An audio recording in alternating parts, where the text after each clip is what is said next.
Have you ever wondered why two people with the same income can live completely different lives? Why one dies in debt and the other in quiet wealth? It's not luck.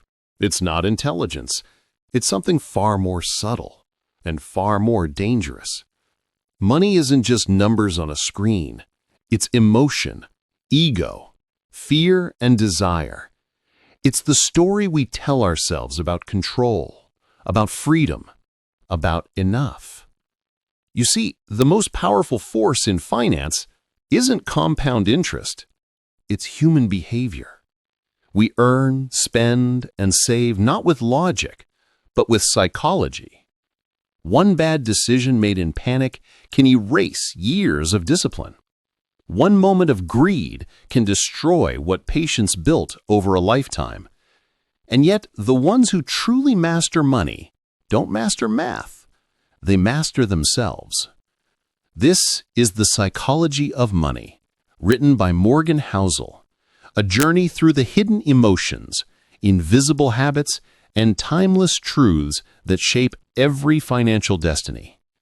Because wealth isn't about what's in your bank account. It's about what's in your mind. Now, let's begin the audiobook. If you are ready, let me open the very first page of this journey. Chapter 1. The Illusion of Logic. Why Money Isn't About What You Know. Imagine this. Two men, same age, same education, same income. One ends up rich beyond his dreams, the other drowning in debt. Why? Because money is not a science. It's a story. We like to think we make financial choices with logic by analyzing, comparing, and planning, but deep down, every choice is filtered through something much more unpredictable: human behavior. Morgan Housel, the author of The Psychology of Money, begins his journey with a simple yet unsettling truth. Financial success is not hard science. It's soft psychology. And this is where the illusion begins. The myth of rational thinking. Think about the last time you made a big financial decision: buying a car, investing, or even choosing where to live.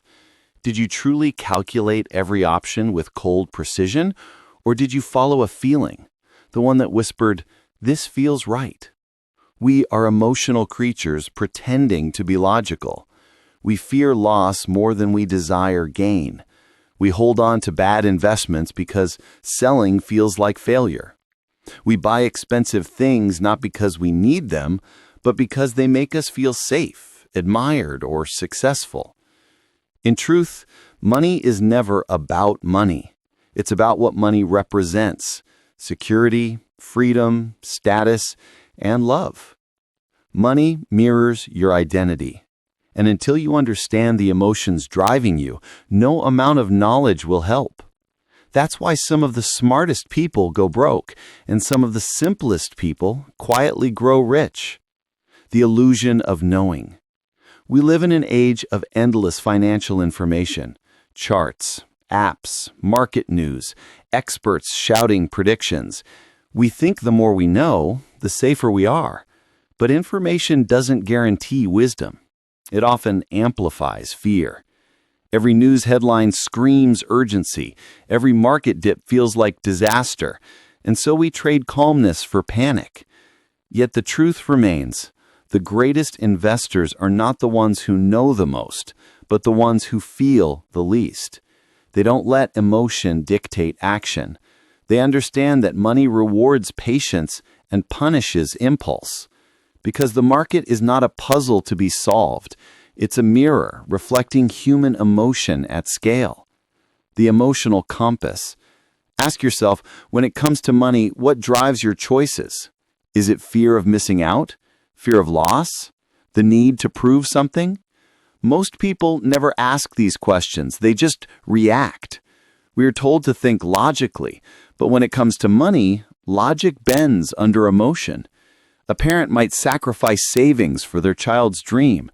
A retiree might hold on to cash, afraid the world will collapse again. These aren't logical decisions. They're human ones. And yet, That's what makes money so fascinating. It's not about the numbers. It's about the stories behind them. The moment of truth. So what can we learn from this illusion of logic? That wealth has little to do with IQ and everything to do with self-awareness. That success with money isn't about making perfect choices, but about avoiding disastrous ones.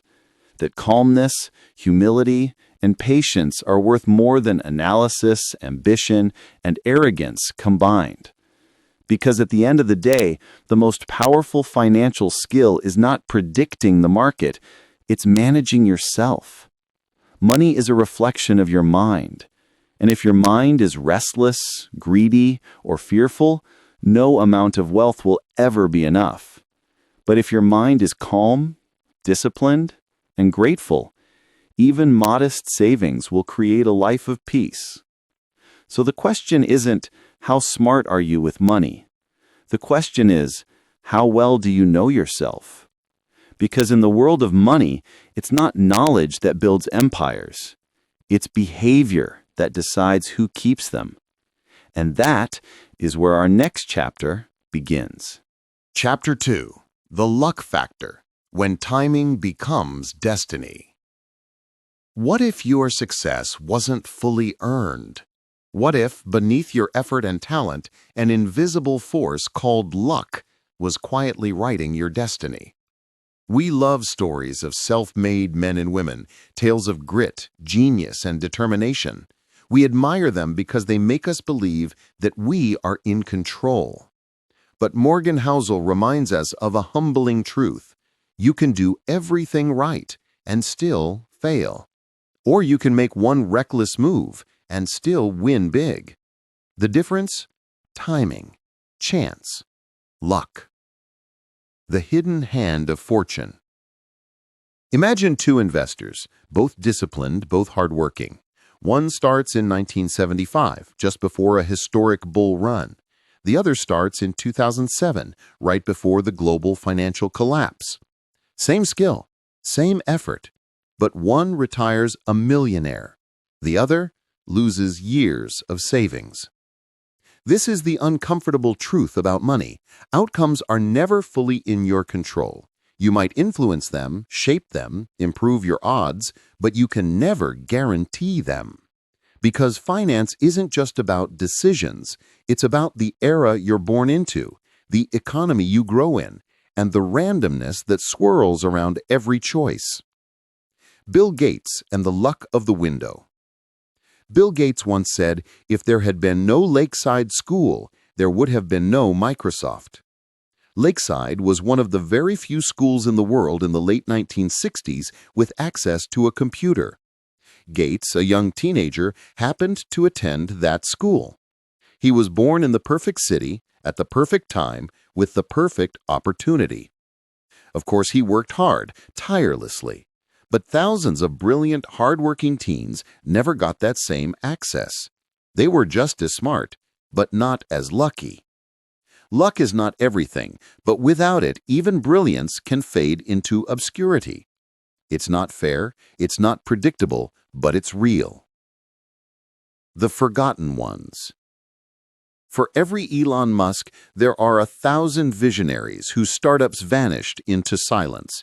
For every investor who caught the right wave, there are countless others who were 1 year too early or 1 year too late. History remembers the winners. It builds statues for success, but leaves no record for the lucky.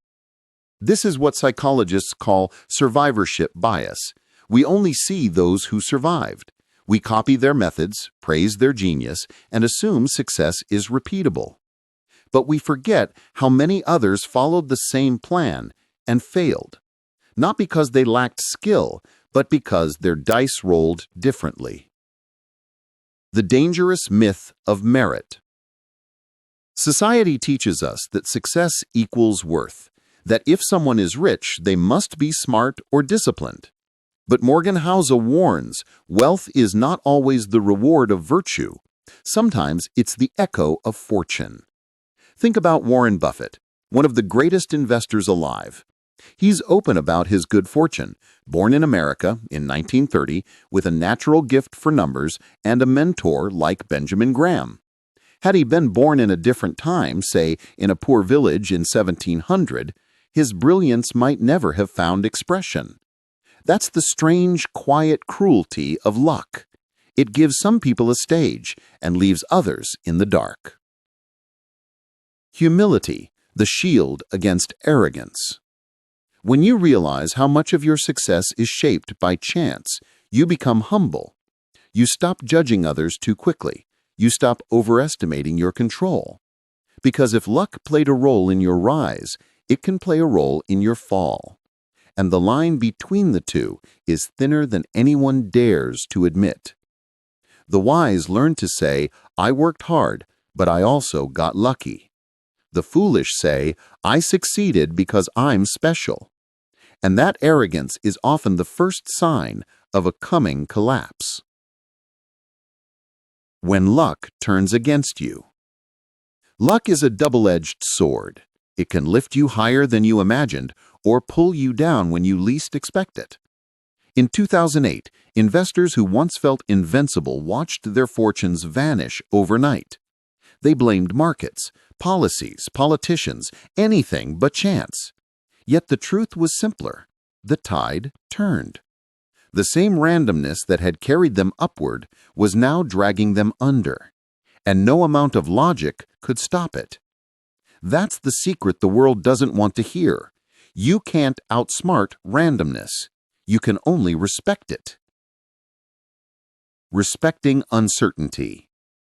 So how do you live with this knowledge that your future depends partly on forces you can't control? By accepting it, by preparing for it, by never confusing luck with skill. The best investors, the best entrepreneurs, the best thinkers, they all build room for luck. They know their success could vanish tomorrow, so they stay grounded, grateful, and cautious. Morgan Housel calls this rational humility. It's the balance between confidence and caution, between believing in your work and respecting the chaos of the world. The equation of life. Here's the truth no one tells you. Effort times luck equals outcome. You control the first variable, the universe controls the second. Together, they write your story. You may never be able to choose your luck, but you can always choose your behavior, your attitude, your persistence. And that choice often decides how long your luck lasts when it finally arrives. Because luck opens the door, but character decides whether you stay inside. The paradox of gratitude. The more you recognize the role of luck, the more thankful you become. Gratitude replaces arrogance. Empathy replaces judgment. You begin to see others not as failures or threats, but as fellow travelers in a chaotic world. And that mindset, humble, grounded, thankful, is the foundation of true financial peace. Because once you stop fighting luck, you start flowing with life. But if luck shapes success, then what drives our endless hunger for more? What keeps us chasing wealth even after we have enough? Chapter 3. Never Enough. The Silent Trap of Comparison. When is enough truly enough? And why do so many people risk everything they have for something they don't even need? Imagine standing on the edge of everything you ever dreamed of. You have money, power, status, comfort. But something inside whispers, just a little more. That whisper has destroyed empires, broken families, and ended lives. Morgan Housel calls it one of the greatest traps of modern life, the inability to feel enough. The man who had it all. Let's begin with a true story. Rajat Gupta, one of the most respected men in corporate America. Born in poverty in India, he rose through education, hard work, and brilliance. He became the managing director of McKinsey & Company, sat on the boards of Goldman Sachs and the Gates Foundation, and was worth over $100 million. But it wasn't enough. He wanted more. So he risked everything by leaking insider information to gain a few extra millions.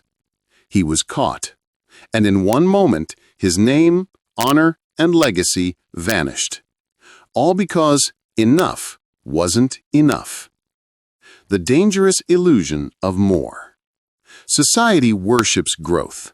More money, more followers, more likes, more everything. We measure our worth not by what we have, but by what others don't. Comparison has quietly replaced contentment. You could be earning well, living peacefully, until you see someone else doing slightly better, and suddenly your blessings feel small. You're no longer satisfied, you're restless. This is how more becomes poison. The irony is, no one ever defines what enough actually means. We chase an invisible finish line that keeps moving further away. The psychology behind never enough. Our brains are wired for survival, not satisfaction. Thousands of years ago, wanting more food, more land, more safety helped us live longer. But in the modern world, that same instinct creates endless craving. No matter how much we earn, the mind quickly adapts. A bigger house becomes normal. A new car becomes old. $1 million feels small compared to someone's $10 million. It's a never-ending loop, the hedonic treadmill, where you keep running but stay in the same emotional place. The paradox of wealth. The more people have, the more they fear losing it. The more they gain, the more they compare. This is the paradox. Rich people want to be richer. Successful people want to be more successful. Even billionaires compare themselves to other billionaires, because comparison doesn't stop at comfort. It feeds on competition. And in that endless game, no one ever wins. But here's the secret the world won't tell you. The richest person isn't the one who has the most. It's the one who needs the least. To reach enough is to escape the prison of comparison. It's not giving up ambition, it's mastering it. It's realizing that peace of mind is worth more than one more zero in your account. When you know what's enough for you, the noise of the world fades. You stop racing others and start living for yourself. Learning from history. Let's travel back to 2008. The financial world was burning. People who had built fortunes overnight were losing them just as fast. Why? Because they had borrowed beyond their limits, chasing returns that no longer made sense. They had wealth, but not wisdom. They couldn't stop when they should have. The greatest investor of all time, Warren Buffett, once said, "If you risk what you have and need for what you don't have and don't need, it's foolish." Buffett lives in the same modest house he bought decades ago. He drives himself to work. He enjoys his wealth without letting it consume him. That's not luck. That's discipline. That's knowing when to stop climbing. The quiet power of contentment. Imagine two lives, one filled with endless ambition, always comparing, always chasing, the other filled with peace, gratitude, and balance. Which one would you rather live? Because here's the truth. There is no finish line in the race for more, but there is a finish line in life. And when you reach it, all the extra miles won't matter. People who live with enough sleep better, love deeper, and laugh more. They measure success not by their bank balance, but by their peace of mind. The modern curse. Social media has turned life into a competition. We see everyone's highlights and compare them to our struggles. We forget that people don't post their failures, their fears, or their loneliness. Comparison has become digital. And in this illusion, People risk their happiness trying to match someone else's filtered reality. But the truth is simple. The only person worth competing with is the person you were yesterday. The red line of greed. Greed whispers softly at first, "You can do a little better." Then, louder, "You deserve more," until it screams, "Don't stop now." And that's when people cross the line that divides ambition from obsession, confidence from arrogance, success from self-destruction. Rajat Gupta crossed it.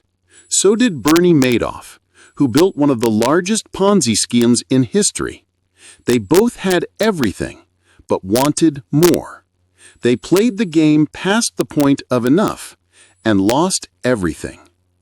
The courage to say stop. It takes strength to walk away from more, to say, "This is enough. I have enough. I am enough." But that's the voice of true wealth, not weakness, because every empire that fell began with the belief that it could never fall. Those who know when to stop are the only ones who truly win. So ask yourself, what does enough mean for you? Where does your finish line lie? Because if you don't define it, the world will define it for you, and its definition will never end. Enough is not a number, it's a mindset. And the day you understand that, you'll be freer than any millionaire. But if knowing enough brings peace, what happens when time itself becomes the secret ingredient to wealth? What if patience, not power, is the real multiplier? That mystery unfolds in the next chapter. Chapter 4. Confounding Compounding. The Magic You Don't See. What if the most powerful force in building wealth was invisible, quiet, almost boring? And what if that force could turn ordinary effort into extraordinary fortune if only you had the patience to wait? There's a reason Albert Einstein once called compound interest the eighth wonder of the world, because it doesn't just multiply money, it multiplies time.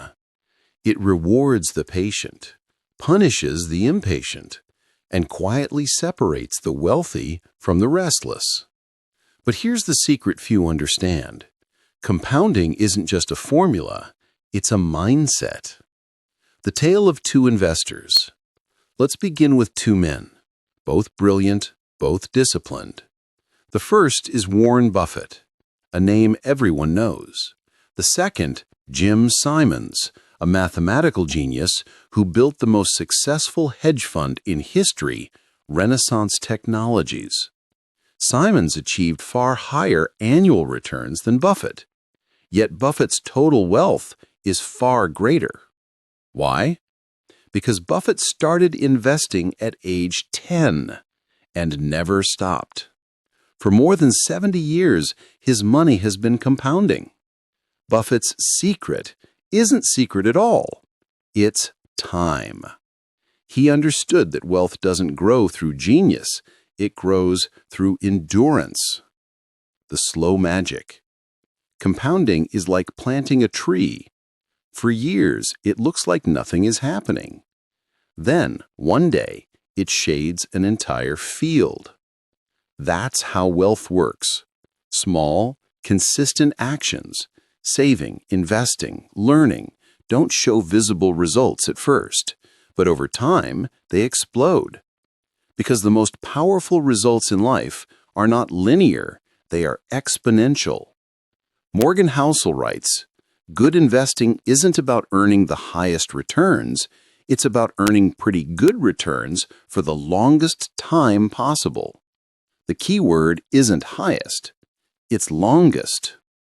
The problem with human nature. We live in a world of instant gratification, fast food, fast internet, fast success. But money doesn't move at the speed of Wi-Fi. It grows at the speed of patience. Most people fail not because they make bad decisions, but because they can't wait long enough for good ones to work. They panic when markets drop. They get bored when things move slowly. They chase excitement instead of endurance. But wealth doesn't reward excitement. It rewards calm repetition. The investor who lets compounding do its work quietly always beats the one who keeps interrupting it. The invisible curve. Imagine two lines on a graph. The first grows steadily, little by little. It looks boring at first. The second jumps around, flashy and dramatic. It looks exciting. But as time passes, the first line begins to bend, upward, faster and faster, until it overtakes everything else. That's the curve of compounding. You barely notice its power until it's unstoppable. And then, everyone calls it sudden success. But it wasn't sudden at all. It was slow success, compounding quietly in the dark. The emotional side of compounding. Compounding is not hard to understand. It's hard to believe in. Because believing means trusting time. It means not touching your investments when fear or greed scream at you to act. It means accepting boredom as progress.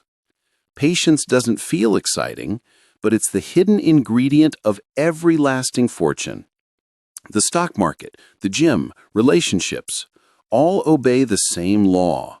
Small efforts repeated consistently create results so large they look like miracles. The magic of small choices. Think of your daily habits as financial compounding in disguise. A small saving, a single page of a book, a simple act of discipline. These don't feel powerful in the moment, but add time and they become unstoppable. $10 saved today becomes thousands in a few decades. 10 minutes of learning daily becomes mastery in a few years. Because compounding applies not just to money, but to knowledge, health, reputation, and relationships. Every positive action you repeat grows faster than you expect if you just let time do its job. The cost of interrupting compounding. Here's the tragedy. Most people quit too early. They pull out investments before they blossom. They switch strategies, careers, or habits when progress slows. But compounding punishes impatience. Every time you restart, you break the curve, and it has to begin again. It's like uprooting a tree every year because it hasn't given enough fruit. You never let it grow deep enough to bloom. The secret is not speed, it's stability. The Buffett lesson. By age 30, Warren Buffett was worth $1 million. Impressive, yes, but ordinary by billionaire standards. By age 60, he was worth $3.8 billion. By 90, over $100 billion. 90% of his wealth came after his 60th birthday. Not because his strategies changed, but because time multiplied his returns beyond comprehension. That's the beauty of compounding. It doesn't reward the smartest, it rewards the longest lasting. Patience is the ultimate edge. Patience is rare because it feels like doing nothing. But in the world of money, doing nothing is often the most powerful move you can make. When others chase trends, the patient stay calm. When others panic, the patient wait. And when the storm clears, the patient are the ones still standing. Compounding is not about genius, it's about discipline. And discipline, when stretched across decades, looks like magic. The hidden lesson. Wealth, like trust, grows slowly, but disappears quickly. The same curve that builds empires can destroy them if interrupted. So treat compounding with reverence. Feed it with consistency. Protect it from impatience. Because every moment you stay steady, the magic multiplies quietly behind the scenes. Reflection. Maybe real success isn't built through leaps, but through patience. Maybe your next breakthrough won't come from working harder, but from waiting longer. Because what seems invisible today might be growing beneath the surface, ready to surprise you tomorrow. As Morgan Housel says, compounding doesn't rely on intelligence, it relies on endurance. And endurance is a choice you make every single day. But if patience is power, what happens when risk enters the story? How do you keep what you've built when the world starts shaking? That's the question we face in the next chapter, the difference between getting rich and staying rich. Chapter 5. Getting Wealthy versus Staying Wealthy. The Silent Difference. What's harder, becoming rich or staying rich? Because history shows the same qualities that build fortune often destroy it. Getting money and keeping money are two completely different skills. They require opposite emotions, opposite instincts, even opposite philosophies. To get rich, you need courage, optimism, and risk-taking. But to stay rich, you need humility, fear, and paranoia. Most people master one and fail at the other. The two mindsets. Imagine two versions of the same person. One is young, ambitious, bold, chasing every opportunity. The other is older, wiser, cautious, protecting what he's built. The first one says, "Let's go for it." The second whispers, "Let's not lose what we already have." Both voices are necessary because every fortune is built on offense and preserved through defense. The problem begins when people forget to switch gears. Luck, risk, and survival. Morgan Housel reminds us that luck and risk are siblings, the same thing seen from different outcomes. Luck is when things go better than expected. Risk is when they go worse. Every success story has both. Bill Gates became one of the richest men in history, not just because he was brilliant, but because he avoided disaster. In high school, he had access to one of the only computers in the entire United States. That was luck. But he also made cautious, strategic decisions that kept Microsoft alive when others died. That was survival. The tragedy of one more step. The downfall of many rich people is simple. They don't know when enough is enough. The moment you win, greed whispers, "You could win more." And that's when everything collapses. Think of Raja Rajaratnam, the billionaire hedge fund manager who went to prison for insider trading. He already had more money than he could ever spend. But enough was never enough. His need to win one more round destroyed everything. As Housel says, getting money requires taking risks. Keeping it requires humility. The power of fear. Fear can save you if you listen to it the right way. The goal isn't to be afraid of everything. It's to respect uncertainty. When you're humble enough to admit you can be wrong, you build margin. You keep some cash for emergencies. You diversify. You don't bet your entire future on one decision, because survival is the foundation of every long-term success. Warren Buffett once said, "You only have to do a few things right in your life, so long as you don't do too many things wrong." The game isn't about brilliance. It's about not blowing up. The paradox of wealth. Here's the paradox. The more money you have, the more you can lose. So the richer you get, the more conservative you must become. That's why old investors seem boring. They don't chase quick wins, they chase endurance. Because wealth doesn't need to double every year. It just needs to survive every storm. If you can survive, you can compound. And if you can compound, you'll eventually win always. The fragility of confidence. Confidence builds wealth. Overconfidence destroys it. Every market crash, every financial crisis, every ruined empire starts with people believing this time is different. In the late 2000s, housing prices kept rising, and everyone believed they would rise forever. Banks, investors, even families borrowed too much. When the crash came, they didn't just lose money, they lost trust, homes, futures. The lesson? Never confuse good times with skill. Sometimes you're just lucky to be in the right place at the right time, and survival means knowing the difference. The invisible threat.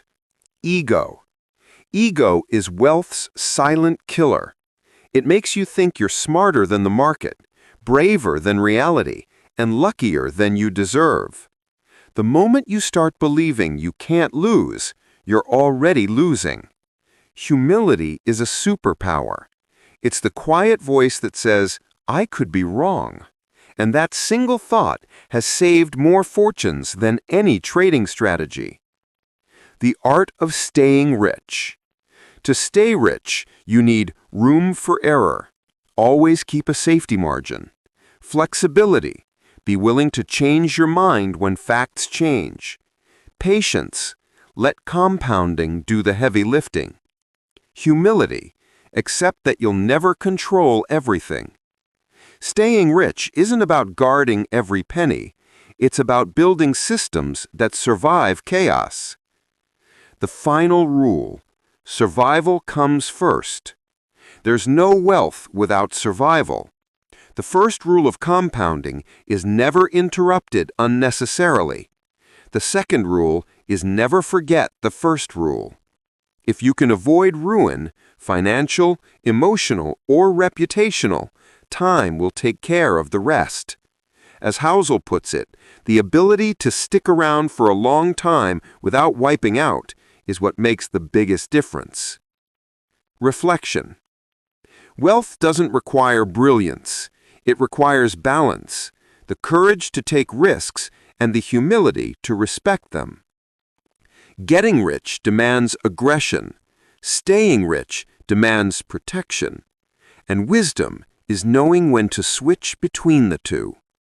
But what if you don't want to be the richest person, you just want to be free? What if the real goal of money isn't luxury, but control? That's the question we explore next, the true definition of financial independence. Chapter 6. Tails, You Win. The Power of Rare Events. What if your entire life could be defined by just one moment?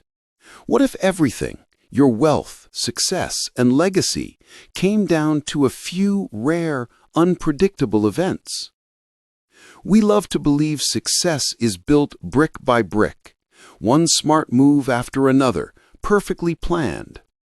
But in truth, almost everything great in life happens because of a few rare, powerful moments. The world doesn't move in straight lines. It jumps, stumbles, and explodes because of tails, those extreme, unlikely events that change everything. Morgan Housel calls it the tail effect. It's the reason why 1% of actions produce 99% of results. The hidden math of extremes. In investing, most returns come from a handful of extraordinary companies. If you remove just a few outlier years from the stock market, long-term returns almost disappear. The same happens in life. A few decisions, a few encounters, a few moments of luck or timing define decades. Consider Warren Buffett. Nearly all his net worth came after his 65th birthday. One long tale of compounding turned patience into an empire. Remove a few of his greatest investments, and he's just another investor. But those rare, right decisions made him legendary. That's the power of tails. Life runs on extremes. Think of it this way. Most inventions fail. Most businesses die. Most movies lose money. Most ideas never catch on. But the few that do succeed so wildly that they make up for everything else. Google was not just another company. It was one tail event that rewrote the internet. Apple didn't just make phones, it created culture.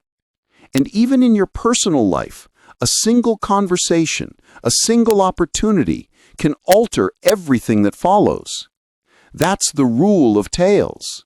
The few, the rare, the unlikely shape the destiny of the many. The myth of consistency. We admire consistency. We think successful people win all the time. But look closer. They just survive long enough for one massive win to appear. Baseball legend Babe Ruth struck out more than anyone in his time, but his home runs, those rare tail events, made him unforgettable. Investing works the same way. Most bets don't pay off, but a few that do can change everything if you let them. That's why patience isn't passive, it's power. It gives you time for tails to appear.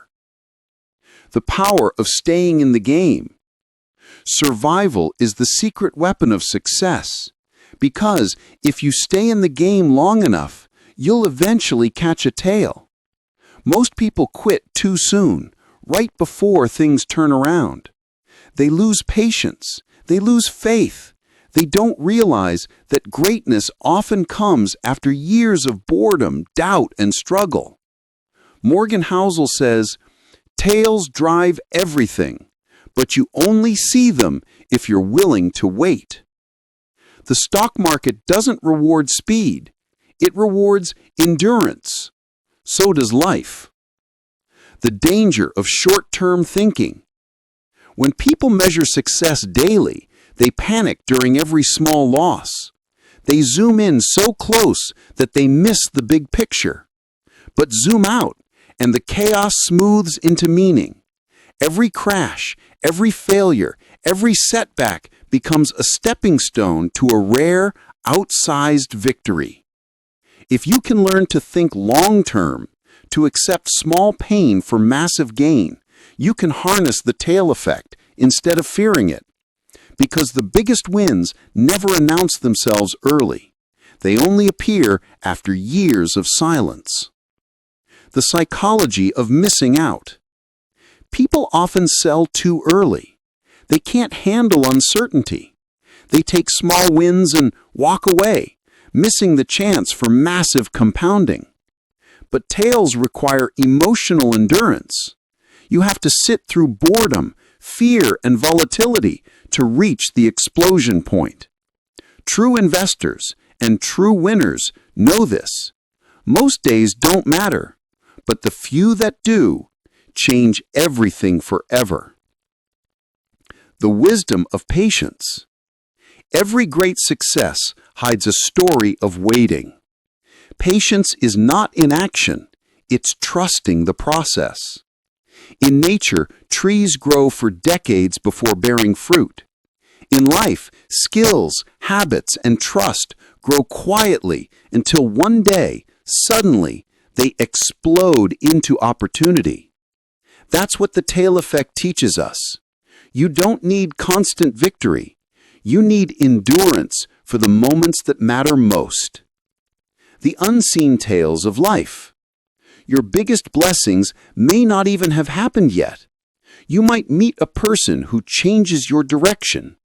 You might stumble upon an idea that redefines your purpose. You might make one choice, one, that changes your entire story. And when that moment comes, you'll realize every struggle, every dull season, every failure was just preparation for the tail that finally arrived. Reflection.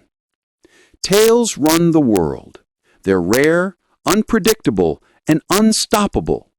You can't plan them, but you can position yourself to catch them when they come. By staying patient, humble, and flexible, You'll be ready when fortune decides to knock.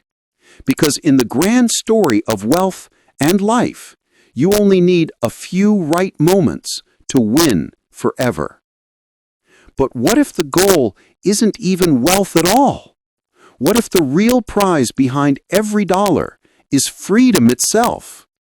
In the next chapter, we uncover the one thing money can buy that's truly priceless: control over your time. Chapter 7. Freedom, the ultimate currency. What's the real reason you want money? Is it for cars, mansions, and vacations?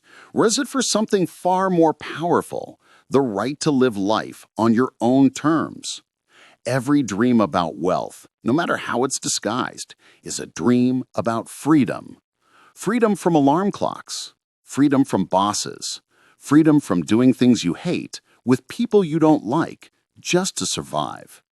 Money, when used wisely, buys you time, and time is the only currency that truly matters. The real definition of wealth. Morgan Housel writes, "Controlling your time is the highest dividend money pays." Think about that. We often chase wealth thinking it's about luxury, status, or admiration. But the richest people aren't the ones who have the most things. They're the ones who have the most control. Control to say, I don't want to do this. I don't have to be there. I can choose differently. That's wealth in its purest form. The invisible prison. Most people don't realize it, but they're trapped, not by poverty, but by obligations. They earn well, live comfortably, yet can't stop working because their lifestyle has become a cage. The more they earn, the more they spend. The bigger their income, the tighter their schedule. It's the golden prison of success. The walls are made of money, but there's no door. Real freedom begins when you understand the goal isn't to look rich, it's to be free. The silent power of enough. To gain freedom, you must first know what enough means to you. Without that line, you'll forever chase more, and more has no finish line. Every promotion demands more hours. Every possession demands maintenance. Every achievement demands another. Freedom starts where enough begins. That's why Housel emphasizes that wealth is not needing to impress anyone. When you stop living for validation, money becomes a tool, not a trap. Time, the forgotten treasure. Money can buy almost anything, except time once it's gone. But it can buy back your future time, if you use it wisely. When you have savings, you have options. You can say no. You can rest. You can think. You can create. You can spend an entire day doing nothing because you earned that silence. That's real luxury, the ability to choose your own pace. The trade you don't see. Every dollar you spend trades away a piece of your freedom. When you buy something, ask yourself, how many hours of my life is this costing me? Because the true price of anything isn't in rupees or dollars. It's in time. A car might cost 6 months of work. A designer bag might cost a week. A house might cost 20 years. When you start thinking this way, money stops being an illusion and becomes a mirror reflecting what truly matters. The freedom of simplicity. Simplicity is underrated wealth. It reduces your needs, lowers your stress, and expands your freedom. Every unnecessary expense ties you down. Every unnecessary possession owns a piece of your attention. Minimalism isn't about owning less, it's about needing less. Because every time you need less, your freedom expands. And the greatest irony? The simpler you live, the richer you feel. The danger of the performance trap. Many people get trapped in what Housel calls the performance treadmill. They work harder and harder to prove something, to parents, peers, or society. But once they get there, they realize they've lost the very thing they were chasing: peace. You can win the world and still lose your soul if you don't own your time. Freedom is not about escaping responsibility. It's about designing a life where your responsibilities align with your values. When your work feels like choice, not chains, you've made it. So how do you build true financial freedom? Save consistently, not dramatically. Small savings create long-term control. Avoid lifestyle inflation. Don't raise your expenses every time you raise your income. Invest for time, not for thrill. The goal isn't to win the market, it's to win your days. Protect your independence. Avoid debt, obligations, and golden handcuffs that force you into decisions you hate. Because the most beautiful word in the world isn't rich, it's free. The sweet taste of control. Imagine waking up with no alarm clock. Imagine choosing your projects, your schedule, your pace. Imagine spending your mornings with family, your afternoons creating, your nights in peace. That's the vision behind every financial goal worth chasing. Not to escape work, but to escape unwanted work. Freedom is not the end of effort. It's the beginning of choice. Reflection. At the heart of the psychology of money lies this truth. We don't seek money for what it buys, but for what it frees. Freedom is the real jackpot. Freedom is the luxury that never fades. Freedom is the only wealth that multiplies when shared. When you use money to reclaim your time, you reclaim your life. But freedom has a strange paradox. While we think money brings admiration, in truth, no one's watching as closely as we believe. In the next chapter, we uncover the illusion that drives most people's financial decisions, the silent trap of status and perception. Chapter 8. The Man in the Car Paradox. What we really want when we want money. Have you ever admired someone driving a luxury car and wished you could be them? What if I told you nobody was actually thinking about the driver at all? It's one of the most fascinating illusions in human psychology, the man in the car paradox.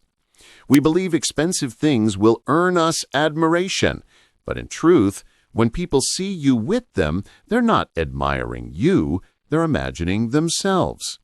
That's why so many chase money for the wrong reason. They don't want wealth, they want respect.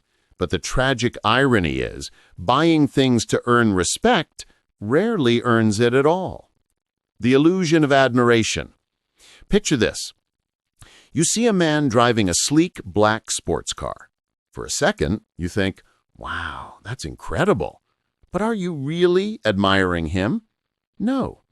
You're imagining yourself in that car, how confident you'd feel, how free you'd look. Your admiration is about your fantasy, not his reality. That's the paradox. We buy things hoping others will admire us, but others are too busy imagining their own lives to notice ours. The emotional debt of status. Status feels like success until it starts costing you peace. We upgrade our cars, clothes, and houses not for utility, but for validation. And the worst part, validation fades fast. That moment when someone notices your watch or praises your new home, it's brief. Then you're chasing the next high, the next compliment, the next look at me. It's a treadmill that never stops, and it runs on insecurity. The hidden truth about respect. True respect can't be bought. It's earned through humility, generosity, and consistency. People might envy your possessions, but they admire your character. The richest people in the world aren't remembered for their cars or yachts. They're remembered for their ideas, their kindness, their impact. When we chase possessions, we rent attention. When we chase purpose, we build legacy. Why we crave attention. Human beings are wired for recognition. In ancient times, being respected by your tribe meant survival. But in the modern world, that same instinct drives us to chase followers, likes, and luxury. We confuse attention with worth. We think the number of people watching us equals the number of people who care about us. But here's the truth. Most people are too wrapped up in their own worries to think deeply about yours. As Housel writes, you think others are impressed by your possessions, but they're not. They're imagining being you. The quiet power of subtle wealth. Some of the wealthiest people live quietly. They don't need to prove anything. They've replaced display with discretion. Because once you truly feel secure, you stop needing others to see it. That's the ultimate confidence. When your peace is private. The late investor Charlie Munger once said, "Spend less than you make, avoid debt, and learn all you can, and you'll be rich, not just financially, but emotionally." It's not glamour that brings peace, it's control. The mirage of more. Every purchase feels like progress until you realize it didn't change your happiness. The car gets old, the excitement fades, the compliments stop, and then your brain demands another hit of novelty. That's how marketing wins and how contentment dies. You can't buy respect with consumption, because respect doesn't live in what you own, it lives in who you are when no one's watching. How to escape the trap. To escape the man in the car paradox, you must redefine success. Detach from image. Ask yourself, would I still want this if nobody could see it? Value experiences over displays. Memories compound happiness. Possessions decay. Admire quietly. Let others inspire you without envying them. Focus on mastery, not money.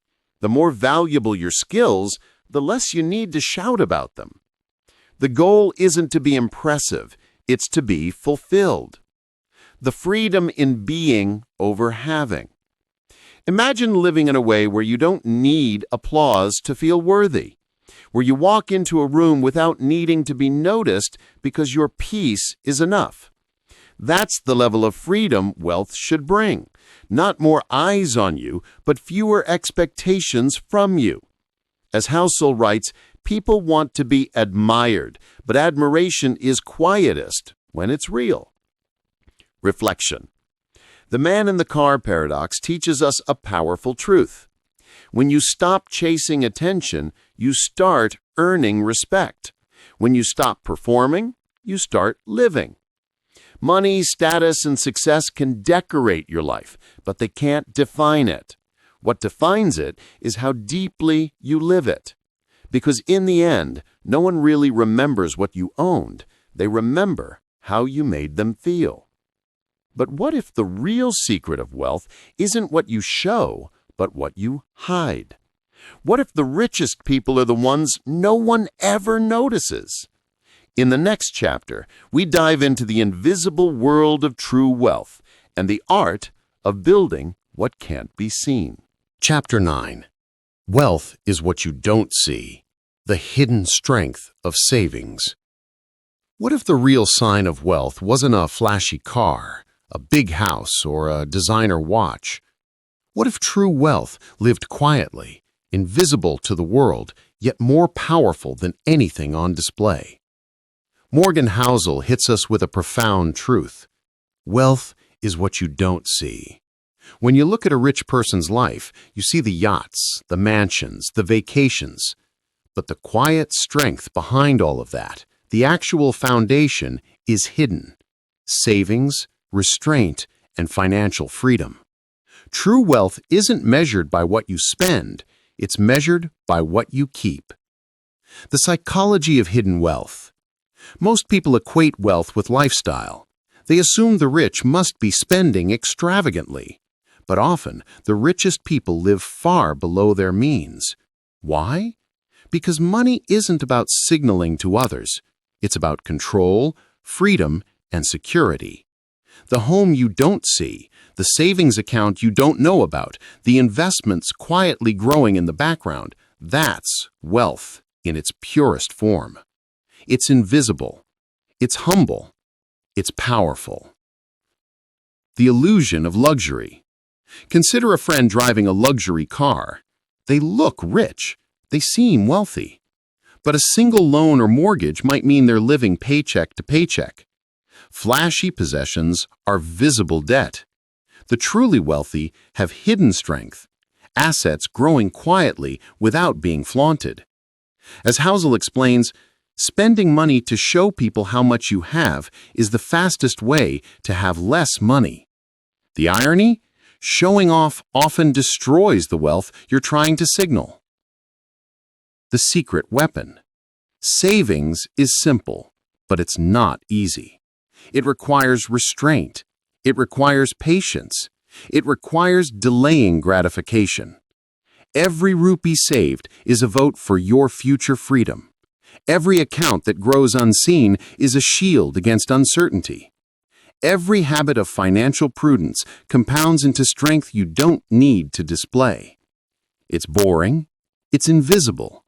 It works. Control over your life. True wealth buys control. It gives you options when others are trapped. It allows you to say no to bad opportunities. It allows you to walk away from toxic work or relationships. Think of it this way. Freedom is the ultimate luxury, and savings is the silent engine that powers it. The person with a modest lifestyle but solid savings often has more power than someone with flashy possessions but zero security. Why people overspend? Humans have a natural urge to signal success. We want admiration. We want validation. We want to belong.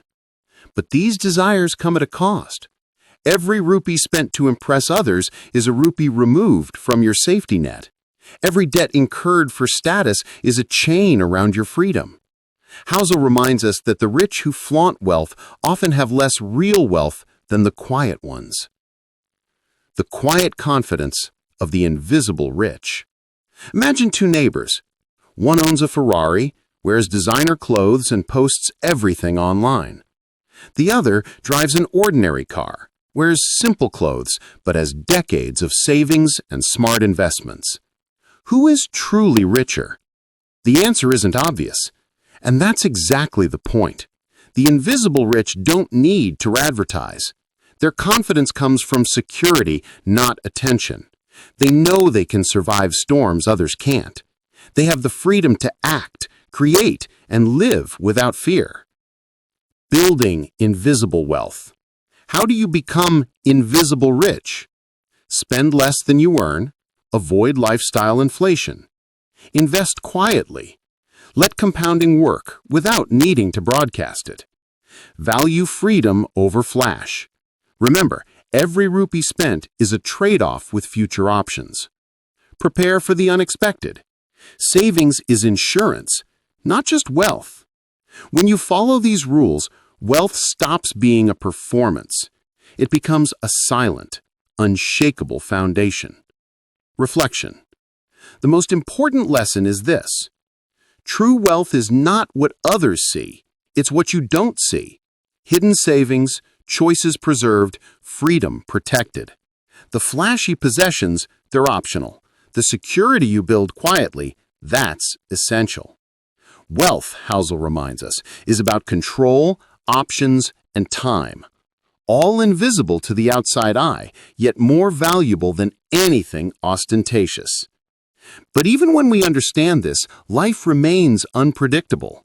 How do we manage the emotions, the risks, and the fears that come with money, when rational knowledge alone isn't enough? In the next chapter, we explore the emotional side of money, the psychology that drives our deepest financial decisions. Chapter 10. Reasonable greater than rational. Why our money decisions are emotional. Have you ever made a financial decision that felt perfectly logical, only to regret it later? What if I told you that all money decisions are emotional no matter how rational they seem? Morgan Housel opens our eyes to a simple truth. People do not make financial decisions on spreadsheets. They make them in their hearts. We think money is math, but in reality, it's psychology. Our choices are driven by experience, upbringing, fear, and desire, more than logic. And understanding this is the key to mastering your financial life. Why rational thinking fails. Traditional finance assumes everyone acts rationally. It assumes people invest the way models predict, perfectly logical, unemotional, and predictable. Reality? Nothing could be further from the truth. Two people with identical salaries, identical opportunities, and identical goals can make completely different choices. Why? Because their experiences shape their perception of risk, reward, and value. Housel writes, "Financial success is not a hard science. It's a soft skill, where personal history matters more than theory." The weight of experience. Think of your own life. The way you handle money is influenced by what you've seen. If you grew up in scarcity, you might save obsessively, afraid of losing. If you grew up in comfort, you might spend freely, confident that security is guaranteed.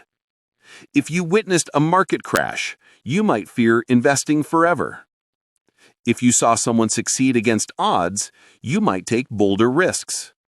Logic alone cannot override decades of experience. That's why reasonable decisions often outperform purely rational ones. Reasonable versus rational. Rational. Maximize expected returns, ignore emotions, act purely on math. Reasonable. Align choices with your life, psychology, and comfort level. Here's an example. Rational. Invest 100% in stocks for the highest expected return. Reasonable. Invest 70% in stocks and 30% in bonds because losing sleep over volatility is costly to your health and relationships. Housel's point is clear. Being financially reasonable beats being mathematically perfect. Because if you can't stick with a plan emotionally, no strategy will succeed. The cost of ignoring emotions. Many people fail financially not because they lack intelligence, but because they ignore how they feel. Panic selling during downturns, overborrowing during booms, chasing trends to feel successful. All of these are emotional responses masquerading as rational decisions. The tragedy is that money magnifies emotion. It gives power to fear, greed, envy, and pride. Housel's take. No one's crazy. An important insight. When someone makes a choice you don't understand, it often makes perfect sense to their experience. Example. Someone refuses to invest in the stock market. You might think it's irrational, but maybe they grew up during a financial collapse. Their fear isn't crazy, it's reasonable. Empathy, then, becomes a financial skill. Understanding your own psychology and respecting it is more valuable than chasing theoretical perfection. Managing your own psychology. The key to financial success isn't eliminating emotion, it's managing it. Know your history. Identify events that shaped your attitude toward money. Build a plan you can live with. Avoid extreme strategies that make you anxious. Accept uncertainty. Life is unpredictable. Stressing over outcomes you can't control is counterproductive. Focus on what you can control. Savings, spending, patience, and diversification. By making decisions that are reasonable for you, you increase the odds of long-term success. The power of a personalized approach. The most successful investors, Housel emphasizes, are not those who follow the textbooks perfectly. They're the ones who stick to a plan they can emotionally tolerate. Buffett avoids tech stocks he doesn't understand, even if the math looks perfect. Simplicity, patience, and reasonableness guide their choices, not theoretical optimization. This is why some irrational people consistently outperform the supposedly rational ones. Reflection. Money is more than numbers. It's psychology, emotion, and behavior. If you chase purely rational strategies without considering your comfort and instincts, you'll fail. But if you design your financial life around what you can handle, what makes sense for you, and what fits your personality, you'll not only survive, you'll thrive. Housel's message is profound. Financial decisions are personal. Respect that, and you gain an edge no model can give you. Chapter 11. Surprise. The role of luck and risk in every life. Have you ever wondered why two people with the same talent, work ethic, and education can end up in completely different places? What if success and failure were not just about skill, but about luck and the risks we never see? Morgan Housel reminds us, luck and risk are inseparable. Every life story is shaped by both, but most people only notice one. We celebrate talent and hard work, but rarely acknowledge fortune. We blame mistakes and failures, but often ignore the risks that lurk invisibly. Understanding this balance is crucial to living humbly and wisely. The great illusion of meritocracy. Society loves to tell the story of meritocracy. Work hard, be smart, and you will succeed. But life isn't that clean. Consider Bill Gates. Brilliant, yes, but also fortunate. He had access to a computer at a time when few did. He was born into a supportive environment. Would everyone with his talent have reached the same heights? Maybe not. Luck played a silent, invisible role. Risk hides in plain sight. Luck often gets noticed. Risk rarely does. When someone succeeds, we celebrate skill. When someone fails, we search for mistakes. But sometimes failure is not incompetence. It's bad luck. And sometimes success isn't genius. It's good timing. Housel emphasizes, we're quick to explain success, slow to explain failure. That's why humility is so rare. Examples from history. Think of the 2008 financial crisis. Many intelligent people made poor decisions, not because they were stupid, but because risk was invisible. The same principle applies to individuals. Starting a business might fail because of timing. Investments may suffer from unforeseen global events. Careers can be derailed by circumstances beyond control. Luck and risk are constantly interacting, often without anyone noticing. The fragility of perspective. This lesson breeds humility. No matter how talented or disciplined you are, outcomes are influenced by forces outside your control. Housel writes, the world is filled with people who are smarter than you, luckier than you, or facing risks you can't see. Recognizing this should make you more empathetic towards others and more cautious about your own pride. Managing luck and risk. If life is unpredictable, what can you control? Survive long enough to catch luck. Endurance matters more than brilliance. Respect risk. Avoid catastrophic choices even if they seem promising. Diversify. Spread effort and resources to reduce exposure to a single failure. Remain humble. Celebrate success quietly and recognize fortune when it appears. Because fortune is fleeting and arrogance is dangerous. The paradox of responsibility. We often overestimate our role in success and underestimate the role of chance. We congratulate ourselves for wins and blame ourselves for losses, sometimes unfairly. Housel reminds us that both humility and gratitude are essential. Gratitude for good luck. Caution to avoid unnecessary risk. This dual mindset protects both wealth and peace of mind. Reflection. Life isn't a simple equation.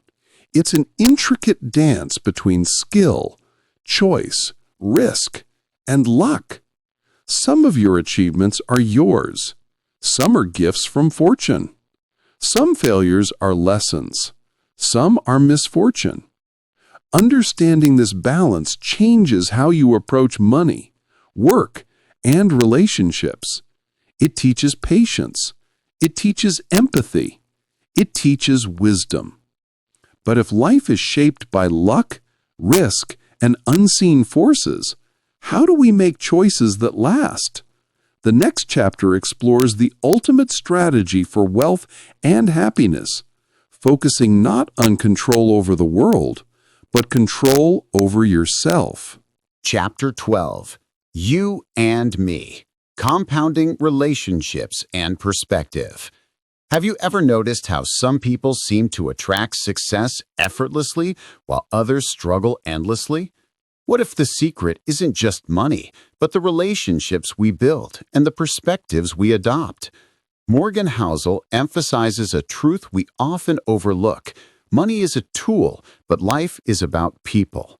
Wealth, freedom, and even luck are amplified when we understand others and maintain meaningful relationships. And conversely, poor decisions and regret often come from misunderstanding ourselves and others. The long game of relationships. Just as money compounds over decades, relationships do too. The small acts of kindness, generosity, and reliability build trust. Trust compounds into opportunities, support, and influence over time. Neglect, rudeness, or inconsistency erodes social capital, sometimes irreversibly. Housel writes, "The most valuable things in life compound slowly. Relationships, reputation, and knowledge are built incrementally, day by day. You don't notice the effects immediately. Then, one day, suddenly, the network you nurtured quietly multiplies your options, your wealth, and your peace of mind." Perspective shapes decision-making. Money decisions are rarely about math alone. They're about perspective. Two people with identical salaries can make wildly different choices based on upbringing, personal values, and experiences. What seems rational for one person may feel reckless for another. Understanding your own psychology and the psychology of those around you is critical. It's why Housel stresses reasonable greater than rational. Decisions must fit your life and temperament, not just theoretical models. Avoiding comparison traps. Comparison is dangerous. It makes people chase wealth, status, and possessions they don't need. Social media amplifies envy.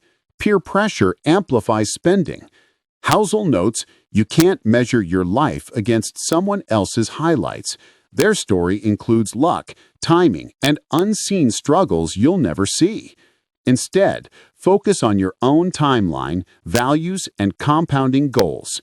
The richest people are often the quietest about their achievements because they measure against themselves, not others. Compounding knowledge. Just as relationships compound, so does knowledge. Learning a small lesson every day accumulates into mastery. Mistakes, reflection, and adaptation make compounding more powerful than any single investment. Housel stresses that intellectual humility matters. Accepting that you don't know everything opens you to new ideas and reduces the risk of catastrophic mistakes. Emotional compounding. Our emotions, just like money, compound over time. Gratitude amplifies contentment. Patience amplifies results. Fear and envy, left unchecked, amplify mistakes. The psychology of money is inseparable from the psychology of life. Managing emotion is just as critical as managing cash flow. Small choices, big impact. The compounding effect of small, consistent choices in relationships, knowledge, and behavior often surpasses flashy, risky moves. Helping someone at work may return an opportunity years later. Listening and learning every day grows insight exponentially. Saving money patiently, even a little at a time, builds freedom decades later. All these invisible actions are the true foundation of wealth, in money and in life. Reflection. Housel reminds us that wealth is not just a number, it's freedom, it's control, it's the ability to live life according to your values. And that requires perspective, patience, and understanding of the people and world around you. The most powerful compounding in life is not financial, it's relational, emotional, and intellectual. But if the most important things are invisible, relationships, perspective, patience, why do so many people sabotage their own financial journey? In the next chapter, we explore the final essential lessons about behavior, humility, and the long arc of wealth. Chapter 13. Confessions, Lessons from Mistakes, and the Long Game. Have you ever made a financial decision you knew was wrong and paid the price anyway? What if those mistakes were the greatest teachers of all, shaping not just your wealth, but your wisdom? Morgan Housel concludes with a simple, powerful truth. Behavior matters more than knowledge. You can know every investment strategy, memorize every formula, and read every book. But if your behavior betrays your knowledge, you'll fail. Mistakes are inevitable. Regret is inevitable. The difference is how you respond. The power of humility. Housel shares stories of investors who lost fortunes not because they were stupid, but because they were overconfident, ignoring risk, chasing the latest trend, overestimating control. The most valuable trait is humility, recognizing that you can be wrong, that the future is uncertain, and that luck plays a role. Humility allows you to learn from mistakes instead of repeating them. Small errors, big consequences. Often it's the tiny decisions that compound into disaster. Overspending for status, borrowing too much, panicking during a downturn. Conversely, the small, positive choices, saving a little, investing patiently, resisting short-term temptations, compound into lasting wealth. Housel emphasizes it's the repetitive small behaviors, not the single big wins, that matter most in the long run. The long game mindset. Wealth is a marathon, not a sprint. Patience compounds both money and experience. Time magnifies mistakes and rewards. Short-term losses often precede long-term gains. The goal isn't to get rich quickly. It's to survive, endure, and grow steadily over decades. Even small daily habits, saving, investing wisely, living below your means, build an unstoppable advantage over time. Behavioral lessons.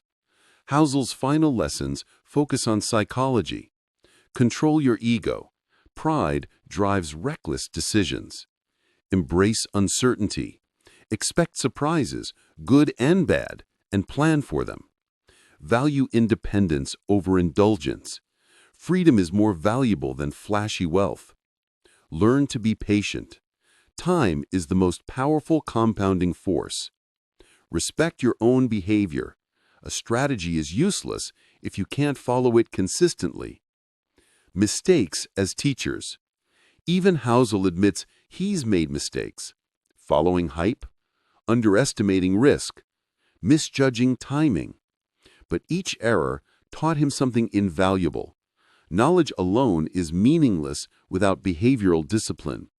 Experience, patience, and humility are the true measures of wealth. Reflection. The psychology of money is not about formulas or predictions. It's about understanding yourself. knowing your tolerance for risk, accepting luck and uncertainty, building habits that endure decades, not moments. Wealth, in the end, is a byproduct of behavior, not brilliance. Morgan Housel's final insight is simple yet profound. You can be a genius and go broke. You can be ordinary and become rich. Your behavior matters more than your intelligence. Closing chapter, emotional finale. The journey through the psychology of money leaves us with a deep understanding. Wealth is invisible, built quietly through restraint and patience. Freedom is the ultimate currency, bought with time and control. Success is shaped by luck, risk, and the compounding of small decisions. Most importantly, our behavior determines our financial destiny more than knowledge ever could. In the end, money is not just about numbers. It's about living a life aligned with your values, your time, and your peace of mind. So take the lessons, apply them thoughtfully, and embrace the long game. Because true wealth is not measured in currency alone. It's measured in freedom, resilience, and the quiet satisfaction of a life well managed. Thank you for taking this journey through the mind and money. Return to these lessons often, for every reading reveals something new. And remember, your financial life is not a race, but a story you get to write with patience, wisdom, and courage. Now, let's close the book on this journey and carry its wisdom into every choice you make.